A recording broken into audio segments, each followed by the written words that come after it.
And that's the kind of fight that we all collectively, I think, feel right now. We are tired, we are terrorized, we are being ripped apart, but we are not giving up on our community. For generations, women were shamed for trusting themselves, sensing things before they happen, and believing in their own power. No one encouraged them to embrace it until now. Welcome to Trust Yourself.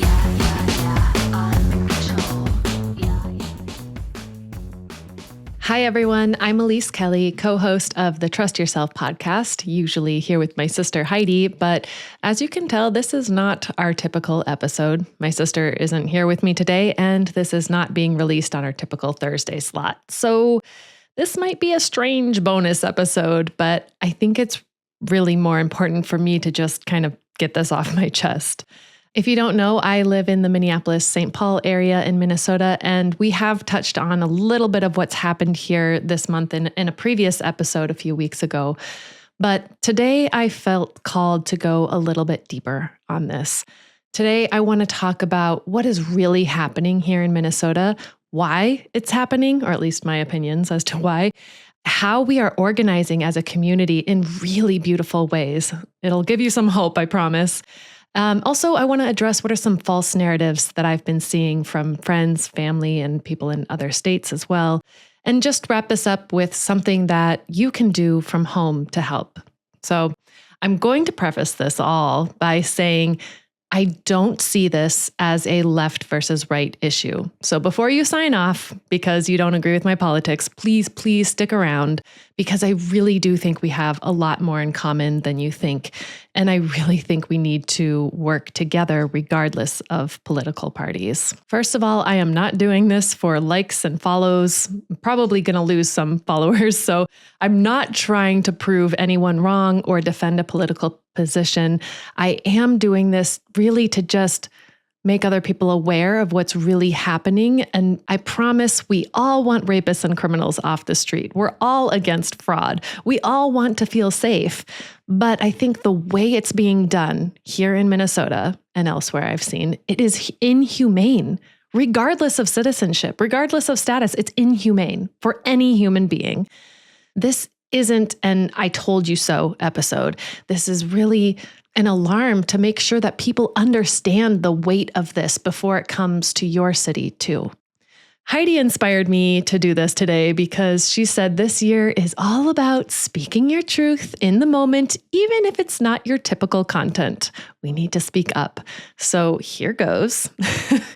And just so you know, this is all information that I have read or seen firsthand. It's either from the Minnesota Star Tribune, NPR, New York Times, KARE 11, the Sahan Journal, or firsthand accounts from myself, friends, or neighbors. All right, what is happening here in Minnesota? I know a lot of you outside of Minnesota have seen the major headlines by now, right? Renee Good, Alex Preddy, Liam Ramos. You may have also have seen how we came together to march in negative 20-degree weather in solidarity for our neighbors every Friday and Saturday since January 23rd. Tens of thousands of people are marching for our neighbors who can't. But I think what a lot of people aren't seeing is what's taking place between the headlines, right? And that's not anyone's fault other than what media is actually showing us.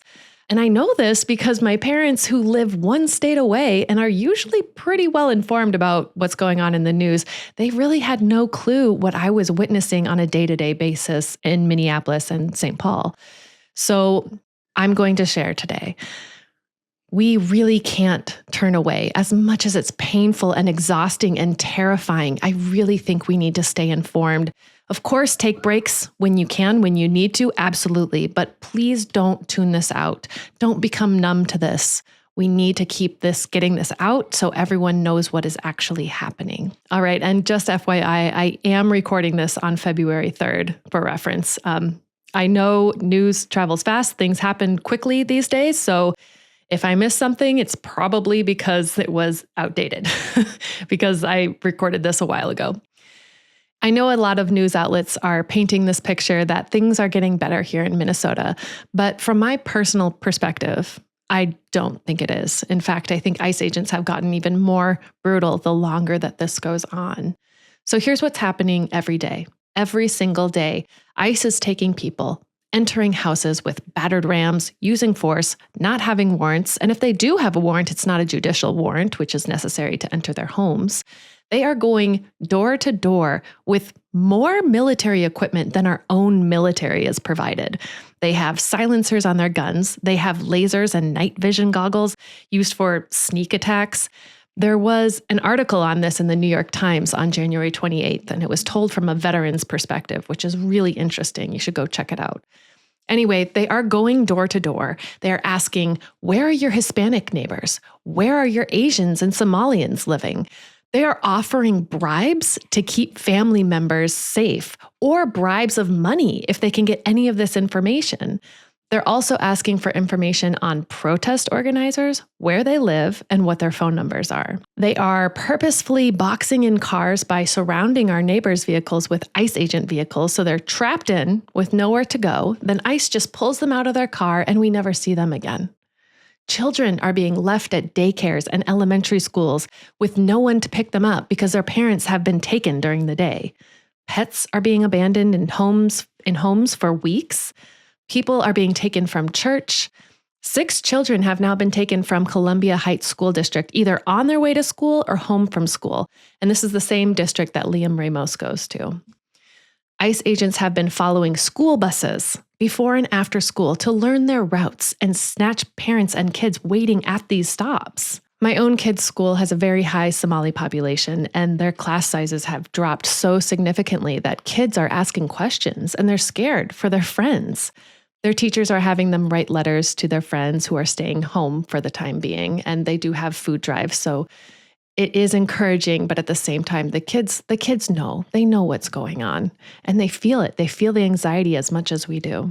I may have mentioned this in a previous episode or even social media. I can't remember anymore, but I think it's worth repeating because I feel like this is a big deal. It could be considered a war crime.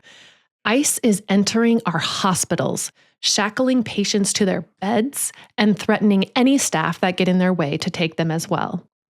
Also, earlier in January, DHS issued a subpoena for one of our largest hospitals downtown, HCMC, to release every employee's I-9s. So this is what you fill out when you start your job. So it has your full name, your address, either your license or your passport information, your social security number.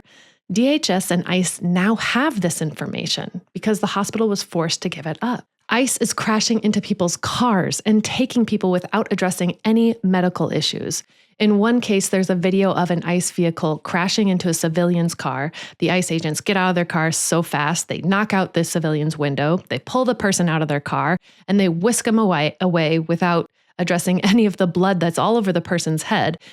And then their car that was left in drive continues to roll down the street into traffic. This is a common theme everywhere. They are leaving abandoned vehicles everywhere. So every time I drive and see vehicles on the side of the road, I don't know if that's just from a car accident or ICE was just there. It's terrifying. They have taken multiple indigenous people, specifically our Oglala Sioux tribe members, which I know I have mentioned before, but I didn't mention that they have been placed at the Whipple Detention Center, which is at Fort Snelling, which is barbaric because that is where indigenous people were held and killed at a concentration camp in the 1860s. There were about 200 to 300 indigenous people that were killed there. There's also an interview of 2 American citizens, Patty O'Keefe and Brandon Seguenza, who were detained by ICE just because they were behind ICE's vehicles, following them in their own neighborhood.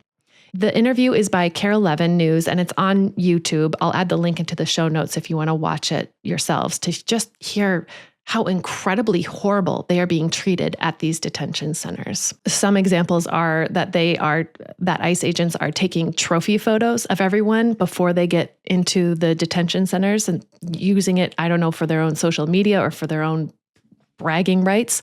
They also use the word bodies to describe the detainees constantly. They'll say, I'm bringing in 2 more bodies, or this room is full of bodies, so we need to move this body to another cell. Just dehumanizing them. It's disgusting. They are taking independent journalists. On Friday, January 30th at 6 a.m, they took Georgia Fort from her home to the Whipple Detention Center. Georgia is a Black, Minnesota-born, 3-time Midwest Emmy Award-winning independent journalist reporting from Ground Zero. They've also detained other Black journalists, including Don Lemon, who flew out here to report on Minneapolis himself. These people were arrested for reporting on the city's church protest. They weren't even protesting. They were filming the situation and reporting on it. This is a huge intimidation factor for our First Amendment rights, and everyone should be scared. The newest outrageous act of just violence and inhumanity that we've seen now is that people are being found outside the Whipple Detention Center in the woods, beaten without any winter clothes on and just left to die. It gets down to negative 40-degree wind chill at night, at least this past week it has. And this is still, granted, this is still new, and this has not been substantiated yet by our local news, other than first-hand accounts from nurses working on these people and neighbors who have found these people in the woods. And in one case, a man posted a video that he was out walking his dog in that area and stumbled across a person who had a severe head injury and no winter clothes on, just lying there in the woods. He was taken to the hospital along with others that were being treated for frostbite and severe wounds. It's just atrocious. Our House Representative Ilhan Omar tried to get access to this facility, but she was denied access, even though a judge ruled that Congress members cannot be barred from visiting ICE facilities. And on the topic of Ilhan Omar, she was recently attacked during a press conference. A man stood up and poured what people think was a bag of urine or toilet water all over her and started to lunge at her before he was stopped by her security. She was told then by her security team that she should stop the press conference, but Ilhan stood her ground and she finished the press conference. And that's the kind of fight that we all collectively, I think, feel right now. We are tired, we are terrorized, we are being ripped apart, but we are not giving up on our community. So the final thing I want to bring up that I don't think too many people are aware of is that after our biggest protest downtown to get ICE out of our state, Pam Bondi wrote to our governor that they will stop all of this terrorism. They will get ICE out of our state on one condition. That is, we have to hand over our voter rolls. Really? Our voter registration information. Suspicious? No? I mean, is this really about immigration anymore? Okay. All right, so a lot of people are asking why. Why is this happening? And why Minnesota? I mean, the only mistake we have ever made is probably taking too long to say our goodbyes and being passive aggressive about the hot dish you may or may not like. Okay, but a few opinions that I've heard about why Minnesota is that, first of all, our governor is Tim Walz. You may recognize him as the man running for vice president with Kamala Harris against Trump in the last election. Strike one. Also, we have what is called a sanctuary state. That is, our officers are not allowed to get involved with any immigration control. So people come here seeking asylum in a safe space, and we welcome them with open arms. Strike two. We have historically voted Democrat since 1976, and we were the only state to vote against Reagan. Strike three. It's also helpful for Trump that our state has had a palpable mistrust of our police since, well, for over a century, really. Back in the 1900s, in 1902, I believe it was, Minneapolis Police Department had a history of harassing labor unions. And in the 1930s, police shot and injured 67 truckers going on strike during what is now called the Battle of Bloody Friday. And then in the 60s and 70s, Black residents demanded an overhaul of law enforcement when police failed over and over again to protect Black communities, which is still ongoing. Then, of course, we have 2020, George Floyd's murder. For our Black and brown communities in America, there has been deep-seated mistrust in our authorities for centuries, but many today still find it easy to point the finger at Minnesota as a city that is struggling openly with this. I also want to bring up the point about fraud. Everyone's talking about the fraud, right? It seems to have triggered this whole quote-unquote Operation Metro Surge, as they call it. So if you're not familiar with these claims, I'll try to do a quick synopsis. So Nick Shirley, a right-wing influencer, posted a viral video on December 26th last year, alleging that daycare facilities in Minneapolis run by Somali Americans weren't in fact child daycare facilities, but were just empty rooms pretending to be daycare facilities so that they could fraudulently claim millions of dollars from the US government. But even though this video was determined to be a total scam and our local news looked into every claim, it didn't matter because the damage was done. Those daycare facilities that were called out, they received death threats. Men in masks waited outside the doors every day. Parents didn't feel safe dropping off their kids. And all the while, Nick Shirley was awarded the Citizen Journalist of the Year at Mar-a-Lago. Ooh, yay. So on the 5th of January, Trump sent ICE agents to, quote unquote, check on the fraud. Now, we think that this claim from the Instagram influencer Nick Shirley all stemmed from fraud claims that did in fact start a few years ago and were already investigated. Yes, there were and are legitimate high-profile fraud cases associated with Minnesota involving federal benefits programs. The main one that I know of is from the nonprofit Feeding Our Future. They were actually found to have stolen hundreds of millions of dollars in pandemic-era school meal funds. There was already a federal indictment, convictions, guilty pleas, and this all took place back in 2022. Yes, people of Somali descent were involved as participants in this Feeding of the Future case, but with a very important nuance here. The founder and the central mastermind of the Feeding Our Future nonprofit was Amy Brock, a lovely white American woman who was orchestrating this whole scheme. And she was convicted of wire fraud, bribery, and conspiracy charges.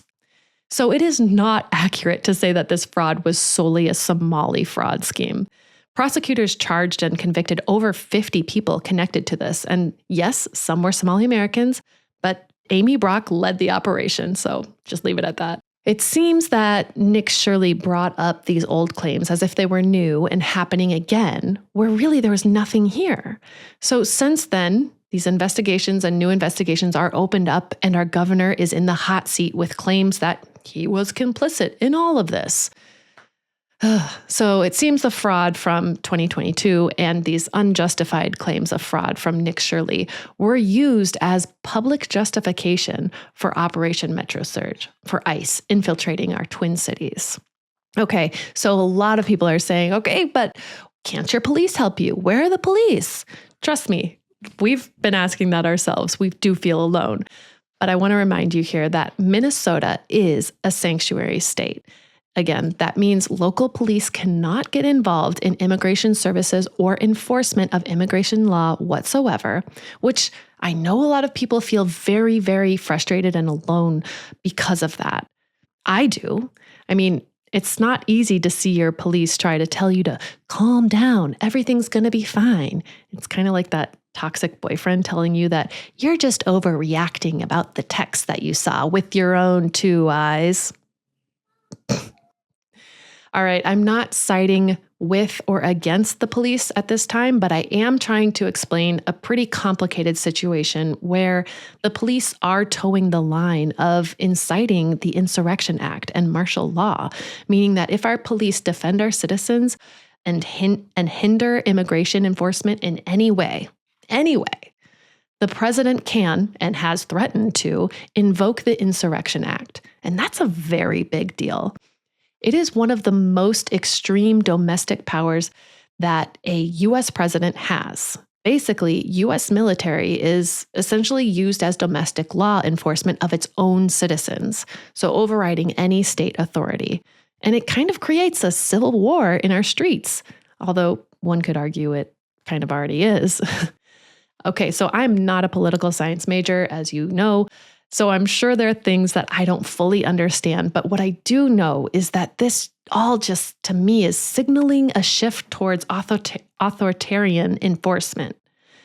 Now, we do have our National Guard. They are deployed, but they have been instructed to assist our local police in keeping the peace. Well, Our own police recently used a sonic weapon device called the LRAD to disperse protesters. And from my knowledge on this, they did not use it at full force yet, but they threatened to use it if protesters didn't disperse. So there were comments that this was the National Guard using this, but it wasn't true. It is in fact our state patrol. But the LRAD is combined high-pitched audible frequencies with inaudible ultrasound frequencies, which can inflict pain, permanent hearing damage, and vertigo or nausea. And regular earplugs don't stop this sound. You guys, this machine is banned in Germany. So yes, we feel extremely alone in this fight right now. And the only thing that's keeping me going and my neighbors going is really seeing supportive comments from across the world, all of these donations that are coming in, and just words of hope and encouragement. And I want to leave you with some encouragement too by letting you know how we are organizing as a community, because I am really, really proud of what we are doing here. It is incredible.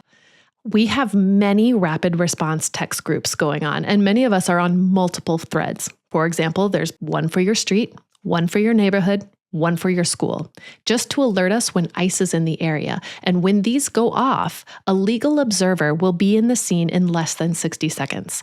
And for reference, a legal observer is someone who has gone through training, not a paid agitator. Volunteer training, yes. Parents are taking turns watching over their kids' schools. The Minneapolis public school rapid response goes off every day. ICE agents are not necessarily on school grounds always, but they are waiting just outside during pickup and drop off. So we do have parents even forming human barriers, arm in arm, around the drop off and pickup lines. It's so incredible to see, but it's also so depressing and sad at the same time. You just walk around like asking yourself, am I in a dystopian novel? Is this real life? Other great things that are happening, church parking lots have turned into donation grocery drop-off and delivery services with secret text groups that you need to be vetted to be on, because ICE has infiltrated these before and it's really devastating.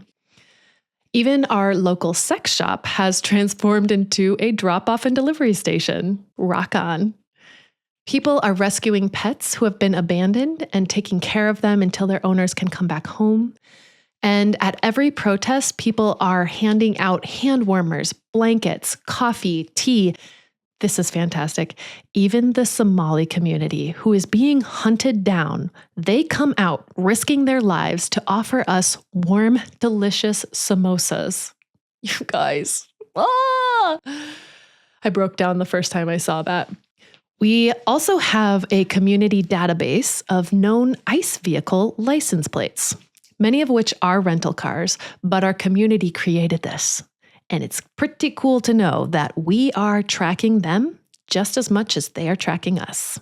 And my favorite new grassroots organization is for pregnant women who are afraid to come to doctor visits, and they are having their babies in their homes alone. I personally know 2 pregnant women whose husbands were taken and they were terrified to go to the hospital. But this group of badass midwives started an organization on their own time, their own dime, to help these women either drive them to their appointments or help deliver their babies at home. These nurses and midwives are so badass. They're so incredible. I give them major props, and they are the true heroes in this story, really risking their jobs. They're risking everything to help those in the deepest need. Our local restaurants are either putting up signs that say they will not serve ICE, or they are closing down entirely to keep their customers safe, but they are not shutting down. They are running solely on donations to deliver food to neighbors in hiding. Yes, in hiding. Some more really incredible things that have come out of this community organization and the constant contacting of our representatives is that we got little Liam and his father back home. Your voice does make a difference. Your phone call, your comments, your hope, it all makes a difference. So we can't give up yet. We can't. We have a lot more to bring home. Another incredible thing is that nonprofits here are reaching out in ways that they were never financially able to do so before. So I'll share some statistics of a specific nonprofit who just shared their numbers with their employees, but that employee was a friend of mine. So I don't think I'm allowed to know this information, so I won't share the name of the nonprofit, but I want you to hear the statistics. It's incredible. So this specific nonprofit, typically every year, they had roughly 600 new donors. So in 2024, they had 600 new donors. In 2025, they had 800 new donors. In January alone, just January of 2026, they had 1,000 new donors. Oh, this just makes my heart burst. I love it so much. Okay, so now I think it's really important that I use this time to address some false narratives that have been circulating. And again, please just listen to this with an open mind, whatever side you are on, and remember that we are all in this together. Okay. The first is the really, really awful reality of character assassination. It's happening everywhere. It's been happening for a long time. The Black and Brown communities have been seeing this all their lives. The demonization of their community for whites' perceived safety. For example, you have, let's say Trayvon Martin, right? A Black child who was murdered. And the picture they choose to use is Trayvon in a hoodie, not smiling. And the title reads, "Troubled Teen Shot." But let's compare that to, say, a white teen who is convicted of sexual assault.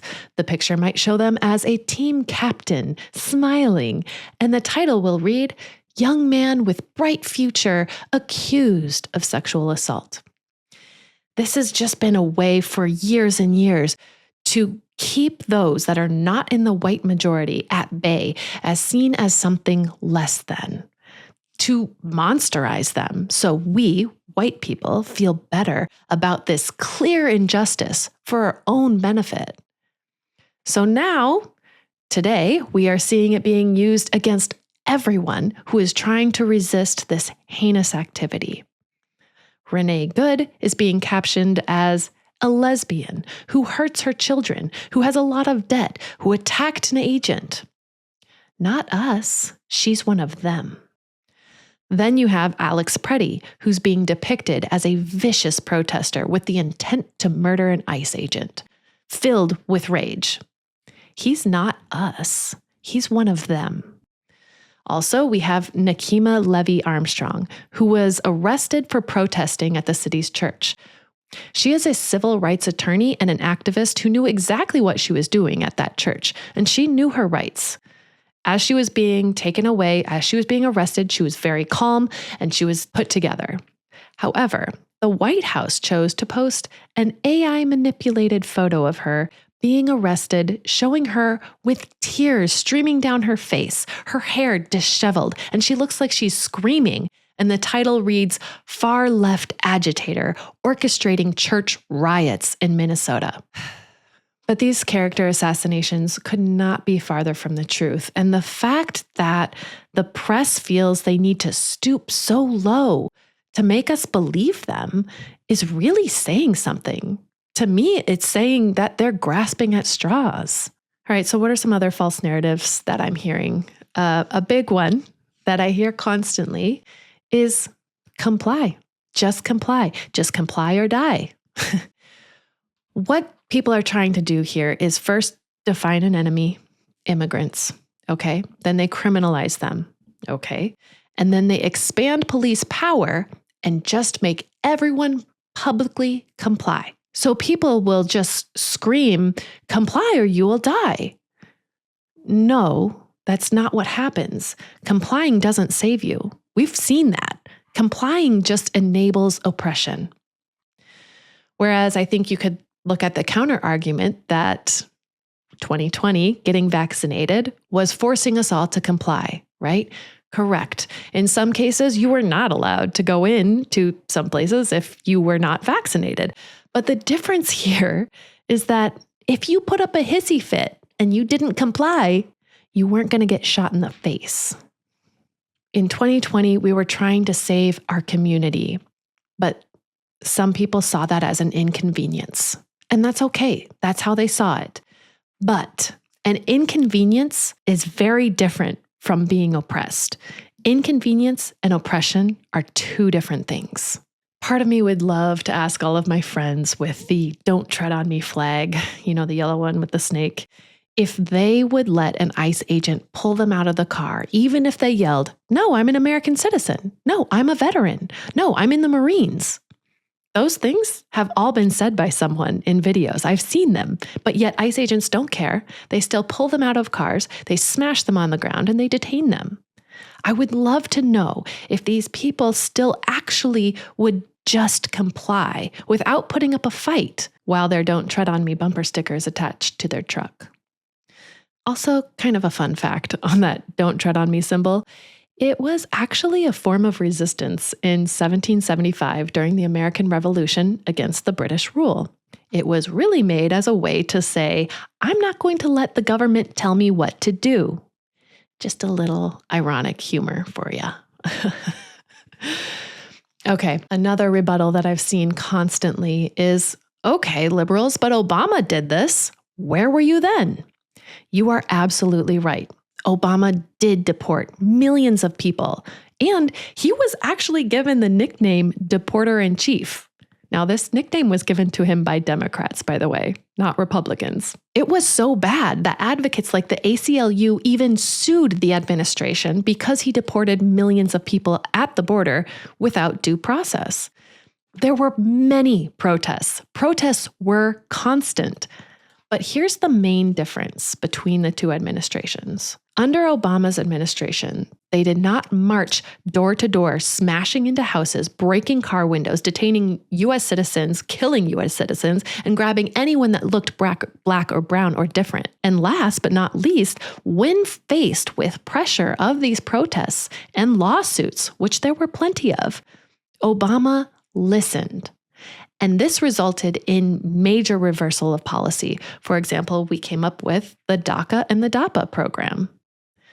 Whereas our current administration, when faced with protests and pressure, he leans into the violence and he sends more agents to inflict more harm on our communities. Then he sits back and laughs about it. Very big difference. Very big difference. Okay, then there's the claim, but calm down, they're taking the worst of the worst. I love this one because it can actually be backed up by ICE's own website. So if you go to www.ice.gov/detain/detention-management, you can scroll down and click on either the fiscal year 2025 or 2026 report for facility detainee data. Hard data made public to comply with congressional mandates for transparency. Gotta love that, right? So if you scroll down, open one of these, you can go to the footnotes that shows that ICE detainees are categorized by threat level. There's 1, 2, 3, and no ICE threat level. So level 1 is most severe criminal records. They have aggravated felonies, 2 or more felonies. Level 2 are individuals with any felony conviction or 3 or more misdemeanors. Level 3 includes individuals that were convicted of at least 1 misdemeanor, such as a minor traffic offense. And no ICE threat level means no criminal convictions, no records whatsoever, very clean. Okay, so keep that in mind. So I want to walk you through this. First, we're going to look at the fiscal year 2025 Excel spreadsheet. So if you click on it, you go to the tab at the bottom that says Facilities FY25, and then scroll all the way over to the right. You will see 4 columns listing number of detainees categorized by those threat levels. You can add each one up, do some math, and you can see for yourself exactly how many detainees have been held with criminal records, the worst of the worst, right? Okay, now relax. I already did this math for you, but you can still go look for yourself too. It's still there. So in 2025, only 6.65% were level 1, the most severe. 3.67% were level 2, and 5.01% were level 3, which means those with no ICE threat level at all, clean records, accounted for 84.67% of those detained. And that was last year. And in 2025, the total detained number was 47,551. Keep that in mind, because now I'm going to look at fiscal year 2026. And of course, we've only been through January, right? In just January, there are already 65,575 immigrants that are detained, already about 20,000 more than what were detained in all of 2025. Now, the percent of no ICE threat level does go down to 73%, still high, mind you. However, I did notice a caveat saying that these numbers no longer included juvenile facilities or ORR facilities, which I believe are the care of unaccompanied children, infants, toddlers. So I'm assuming that that means there's actually more people that have no criminal record, unless your toddler's going crazy and stealing your car and speeding down the highway. I don't know, but okay, no threat levels. So I have no idea how many those actually would be, but I can guarantee you that those numbers of the no threat level are way too high. You can no longer use that argument that we are getting the worst of the worst. And frankly, if you look at some of the claims right now against some of these ICE agents that are actually in court, those are some worst of the worst, you guys. All right, just a friendly reminder.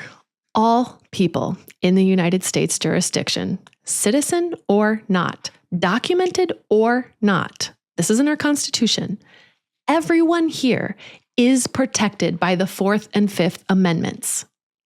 Meaning we all have a right to be protected from unreasonable searches and seizures, and we are all allowed due process, regardless of citizenship status. So here are my thoughts going forward. This is what I think about all this.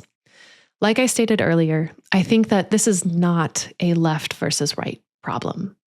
To me, this is a top versus bottom problem. Anyone who is not a billionaire, which I think that's everyone here listening, if you don't have $1 billion, we are all getting crushed here. You might not notice it right now, but you are.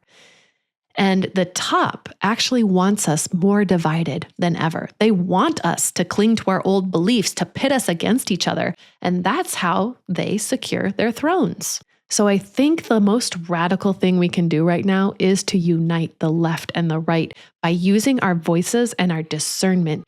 Start having conversations with your neighbors, with those right next to you, but also have empathy too. Start looking for those commonalities. We are really, like I said, more alike than we think. We all want safety. There's just a difference in how we are viewing that. I do want to bring up a comment by Tashwanda Govin, who is a therapist, and I think it summarizes this so perfectly about how we are viewing safety and law in very different ways. So I might butcher it, but she basically says, for a lot of people, ICE represents order, control, or the idea that someone else is in charge. So when something harmful happens, it doesn't register as this system is dangerous. This registers as something unfortunate happened while enforcing the law. And people are taught to, whether explicitly or implicitly, that if something is legal, it must be justified. And what's most important for us to remember, for many supporters, ICE functions as an emotional regulator. When people feel unsafe economically, physically, or they just feel anxious or out of control, it is easier to support a system that promises order, even if that order hurts someone else. So when you argue with your family that supports ICE, you're not arguing facts. You are arguing about identity. We don't need to convince everyone, but we do need to have honest conversations, and we need to start putting our energy where it'll make the most impact. So what can you do? What can you do to help from home, from a different state, from a different country? I know it's hard to hear all of this and not do anything about it. So I made a PDF with resources for all ages, all abilities, all financial abilities, and I will put that link in the show notes as well. But I do think it's important to do things that we love to spread joy. So if you like writing, maybe share a poem. If you like to go shopping, go shop for your neighbor who can't. If you like making art, make art, even if it's angry art. You know, Claude Monet even expressed guilt about making art during World War I, but it spread hope. There are so many ways that we can help our communities. That is also a way to help our nervous system without putting us in danger and without ignoring our surroundings. So please stay informed, stay grounded, spread hope wherever you can. This is where I'll leave you, not with despair, but with responsibility, with agency and truth. What's happening here in my hometown, it's not distant. And to you, it's not distant. It's not theoretical. It's not someone else's problem. If you're listening and your body feels tight, angry, heavy, or maybe wide awake, that's discernment. That's your intuition asking you to do something with what you now know. And that something can be in your level of comfort. So please check the link in the show notes, download the resource guide, share it, support it if you can. Even one small act, one conversation, one donation, one refusal to look away matters more than you realize, because silence is what systems of harm rely on, and community is what is going to dismantle it. Okay, I'm not doing tarot because that's my sister's thing, so until next time, it's your move, sis. Make it count. Bye.